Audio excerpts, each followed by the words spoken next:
Today we'll be covering the first fundamental theorem of calculus. The first fundamental theorem of calculus says that if a function f is continuous on the closed interval ab and f is an antiderivative of f on the interval ab, then this is what happens. This is the equation. The integration of ab f of x dx is equal to fb minus f of a. It is a bit confusing right now, but we're going to apply a simple problem and it'll make a lot more sense. All right. So for step one, we're going to, okay, so actually, let me just write down the problem first. The problem is going to be, let's use the first fundamental theorem to find the antiderivative, or the integral, of x cubed dx.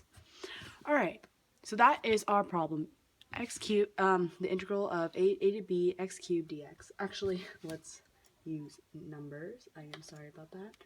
Let's use 1 and 0. Obviously, we need numbers. You can only use the first fundamental theorem with definite integrals most of the time because it's just, that's how it works. So the first step is to write the definite integral equal to antiderivative evaluated at a and b. So let's do this. It's going to be 1, 0, x cubed is equal to dx is equal to x cubed. Oops, sorry. The antiderivative of x cubed is x to the 4th all over 4, and then you're gonna put this little sign, and there's gonna be a 1 here and a 0 here. This basically means that we're gonna take f of b, which is 1, minus f of a, which is 0. So we're gonna do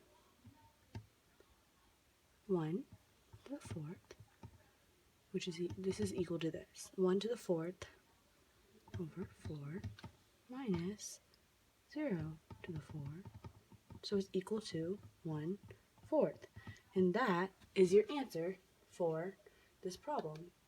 As you can see, we just did f of b minus f of a. So f of b is the antiderivative of b, which is 1. So that's what we did here. So that's 1 to the 4th power of 4 minus f of a, which is 0 to the 4th over the 4th, 0 to the 4th power, sorry, over 4, which is 0. And that equals 1/4. That's the basic use of the first fundamental theorem. Now we're going to do a bit harder problem, maybe by using, let's do sine 0 to pi. Okay, let's do sine. It works the exact same way with sine. So you do sine of x dx. All right, and our limits are 0 to pi, which means that a is equal to 0 and b is equal to pi. Write it out if it helps you to know what 0 and pi is. Now we know that the antiderivative of sine x is, negative cosine x. All right, you should know that if you know the antiderivative rule. So sine x dx is equal to negative cosine of x to the 0 to pi. Again, you just do this little thing right here to show that you're going to do the first fundamental theorem. And then so this is equal to negative cosine of pi minus cosine of 0.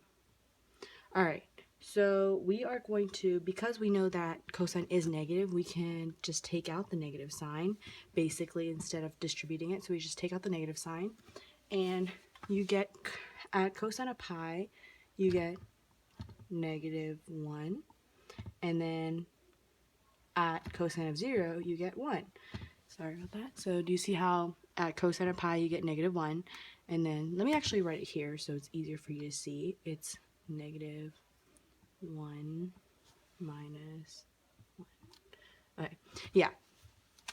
So at cosine of pi, it's -1, and then at cosine of 0, it's +1. So -1 minus 1 is -2. -1 minus 1 is -2. Sorry about that. And then, so you're going to get, since negative and negative makes a positive, your answer is 2. And that is how the first fundamental theorem works. Sorry about that. My